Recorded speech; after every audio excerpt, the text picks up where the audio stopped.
उद्देश्य। इस पाठ के अंत में आप निम्नलिखित सीखने में सक्षम हो जाएंगे। महिला समानता को परिभाषित करना और समझना और यह समझना कि वह इसे प्राप्त करने के लिए किस प्रकार संघर्ष कर रही हैं। समानता प्राप्त करने के लिए महिला आंदोलन घटित होने की कार्यप्रणालियों की व्याख्या करना और समझना। अपने अधिकारों के लिए संघर्ष करने वाली प्रतिष्ठित भारतीय महिलाओं के विषय में जानना। औरतों ने बदली दुनिया। परिचय। घर का काम जिसमें बहुत समय लगता है और जिसके लिए शारीरिक और मानसिक प्रयासों की दृष्टि से बहुत श्रम करना पड़ता है, उसके अतिरिक्त महिलाएं बाहर भी कार्य करती हैं। इन महिलाओं में लगभग 84% कृषि संबंधी कार्य करती हैं, जैसे कि रोपण, खरपतवार निकालना, फसल काटना और कुटाई करना। महिलाएं अब न केवल अपनी रूढ़िवादी छवि तोड़ रही हैं, बल्कि अपनी जीवन शैली के विकल्पों का भी चयन कर रही हैं। उदाहरण के लिए, लक्ष्मी लकड़ा उत्तर रेलवे के लिए पहली महिला चालक बनी। उसने अपने विषय के रूप में इलेक्ट्रॉनिक्स का चयन किया और उनके लिए काम करने के लिए रेलवे की परीक्षा उत्तीर्ण की। इस प्रकार वह अपनी माता-पिता को सहारा देने में और साथ ही अपना मनपसंद कार्य करने का आनंद उठाने में सक्षम हुई। हालांकि लड़कियों को विशिष्ट मानसिकता को तोड़ना कठिन प्रतीत होता है। कई लोगों का मानना है कि लड़कियां आमतौर पर धैर्यवान होती हैं, इसलिए वे अच्छी नर्स बन सकती हैं। उनमें वैज्ञानिक प्रवृत्ति नहीं होती और इसलिए अच्छी डॉक्टर या इंजीनियर नहीं बन सकती। कि स्कूली पढ़ाई पूरी करने के बाद यथाशीघ्र उनका विवाह कर देना चाहिए आदि। लड़कों को भी मुख्य रूप से अपने साथियों और वयस्कों से दबाव का सामना करना पड़ता है। यह उस समय हो सकता है जब वह गणित न पढ़ना चाहते हों या इतिहास विषय न पढ़ना चाहते हों या आउटडोर खेल न खेलना चाहते हों या दूसरों के सामने रोते हों आदि। पहले केवल पुरुषों को पढ़ने, लिखने और संवाद करने की अनुमति थी। केवल उन्हें ही प्रमुख कार्य करने की अनुमति थी। महिलाओं को केवल सहायक कार्य करने की अनुमति दी गई थी, जैसे मिट्टी एकत्रित करना एवं बर्तन बनाने के लिए मिट्टी तैयार करना, लेकिन उन्हें कभी भी चाक चलाने की अनुमति नहीं दी गई थी और इस प्रकार उन्होंने स्वयं कभी बर्तन नहीं बनाए। 1898 में रमाबाई ने पुणे के निकट एक मिशन स्थापित किया, जिसमें महिलाओं को न केवल पढ़ने और लिखने बल्कि बढ़ईगिरी का कौशल एवं प्रिंटिंग प्रेस संचालित करने की कार्य पद्धति सीखने आदि के लिए भी प्रोत्साहित किया गया था। इस प्रकार लड़कियों को मुख्य रूप से पढ़ने और लिखने के लिए प्रोत्साहित। समानता के लिए संघर्ष। रमाबाई की भांति अनेक अन्य महिलाओं जैसे रुकैया सखावत हुसैन और राससुंदरी देवी ने 19वीं सदी में समानता के लिए संघर्ष किया। रुकैया ने 1905 में सुल्ताना का स्वप्न लिखा, जिसमें सुल्ताना लेडीलैंड नामक काल्पनिक स्थापना में महिलाओं द्वारा उड़ने वाले हवाई कारें एवं वर्षा के बादल बनाने एवं कार्य करने और पढ़ाई करने में सक्षम होने के विषय में सपना देखती है। राससुंदरी 1800 से 1890 ने 60 वर्ष की आयु में किसी भारतीय महिला द्वारा लिखी गई पहली आत्मकथा लिखी, अमर जीवन। ऐसा माना जाता था यदि कि महिला पढ़ना और लिखना सीखेगी तो वह शीघ्र विधवा हो जाएगी। लेकिन दोनों महिलाओं ने चुपके चुपके क्रमशः अंग्रेजी और बांग्ला का अध्ययन किया और इस प्रकार शिक्षित हो गईं और अपने लेखों के माध्यम से समाज में व्याप्त असमानता पर प्रश्न खड़े किए।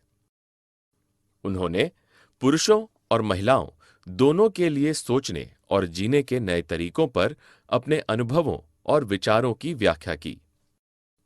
लड़कियां निर्धनता या लैंगिक भेदभाव या दयनीय स्कूली सुविधाओं के कारण स्कूल छोड़ सकती हैं। दलित, आदिवासी और मुस्लिम समुदायों के बच्चे शीघ्र स्कूल छोड़ देते हैं क्योंकि ग्रामीण और निर्धन क्षेत्रों में न तो उचित स्कूल हो सकते हैं और न ही नियमित रूप से पढ़ाने वाले शिक्षक। अगर स्कूल उनके घरों से दूर हैं और बसों या वैन जैसे कोई परिवहन के साधन उपलब्ध नहीं हैं, तो अभिभावक अपने लड़कियों को स्कूल भेजने को तैयार नहीं हो सकते। कई परिवार अत्यवर्धन निर्धन हैं और अपने सभी बच्चों को शिक्षित करने की लागत वहन नहीं कर सकते। उस मामले में लड़कों को वरीयता दी जा सकती है। कई बच्चे इसलिए भी स्कूल भी छोड़ देते हैं क्योंकि जाति के कारण उनके शिक्षक और सहपाठियों द्वारा उनसे भेदभाव किया जाता है। भारत में आज भी स्कूल में भाग लेने वाले या साक्षर होने वाले लड़कों की तुलना में लड़कियों की संख्या में अंतर है। जनगणना में यह प्रदर्शित होता है, जो भारत में 10 वर्ष में एक बार की जाती है और जिससे देश की जनसंख्या, साक्षर लोगों की संख्या, महिलाओं का पुरुषों से अनुपात आदि की गणना की जाती है। 2001 की जनगणना में आंकड़ों से पता चला कि भारत में 74% पुरुष और 54% महिलाएं साक्षर थीं। 1961 की जनगणना की तुलना में यह सामाजिक राजनीतिक महिला आंदोलन। महिला आंदोलन महिलाओं ने जागरूकता फैलाने, भेदभाव से संघर्ष करने और न्याय प्राप्त करने एवं सकारात्मक परिवर्तन लाने के लिए व्यक्तिगत और सामूहिक रूप से संघर्ष किया और जोरदार प्रयास किए हैं। इस प्रकार महिलाओं और लड़कियों को अब पढ़ाई करने और स्कूल जाने का अधिकार है। अन्य क्षेत्रों जैसे कि कानूनी सुधार, हिंसा और स्वास्थ्य में स्थिति में सुधार हुआ है। देश के विविध भागों से व्यक्तिगत महिलाएं और महिला संगठन इस आंदोलन का भाग हैं। कई पुरुष भी महिला आंदोलन का समर्थन करते हैं। इनमें उपयोग की जाने वाली विभिन्न रणनीतियां हैं। प्रचार महिलाओं के विरुद्ध भेदभाव और हिंसा से संघर्ष करने हेतु प्रचार ने नए कानून पारित होने में सहायता की है। 1980 के दशक में देश भर में महिला समूहों ने दहेज से होने वाली मौतों, युवा वधुओं को अधिक दहेज के लोभी, उनके ससुराल वालों या पतियों द्वारा हत्या कर दिए जाने वाले मामलों के विरुद्ध आवाज उठाई। महिलाओं ने सड़कों पर आकर, न्यायालयों में जाकर और जानकारी साझा करके प्रचार किया। फलस्वरूप समाचार पत्रों और समाज में यह भारी सार्वजनिक मुद्दा बन गया और ऐसे परिवारों को दंडित करने के लिए दहेज के कानून कड़े हो गए। इसी प्रकार 1997 में महिला आंदोलन ने कार्यस्थल पर और शैक्षिक संस्थानों में यौन उत्पीड़न के विरुद्ध महिलाओं की सुरक्षा हेतु दिशा निर्देश तैयार करने के लिए सर्वोच्च न्यायालय को प्रेरित किया।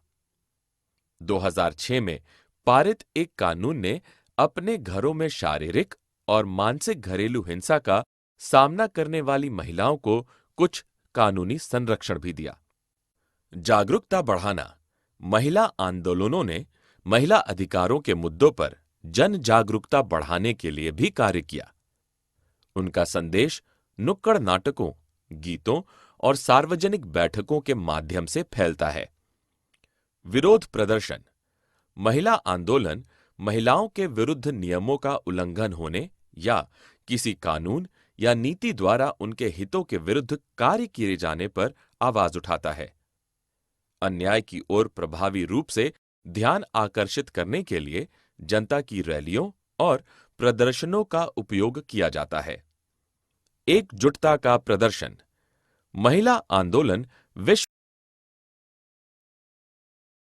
सारांश हमने जो कुछ सीखा है उसे संक्षेप में दोहराएं। भारत जैसे लोकतांत्रिक देश में सभी वयस्कों को लिंग का विचार किए बिना समान अधिकार प्राप्त है। भारत में अब महिलाएं न केवल अपनी रूढ़िवादी छवि तोड़ रही हैं, बल्कि अपने जीवन शैली विकल्पों का भी चुनाव कर रही हैं। कुछ प्रतिभाशाली भारतीय महिलाएं जैसे रमाबाई रुकैया और रास सुंदरी देवी, जो तत्कालीन प्रचलित सामाजिक मानदंडों के विपरीत गईं, की सहायता से संपन्न महिला आंदोलनों के माध्यम से कठिन संघर्ष के उपरांत वे शिक्षा का अधिकार जैसे कुछ अधिकार प्राप्त करने में सफल हुई हैं। महिलाओं को समानता की सुविधा प्रदान करने के लिए भारत में कई कानून पारित किए जा रहे हैं।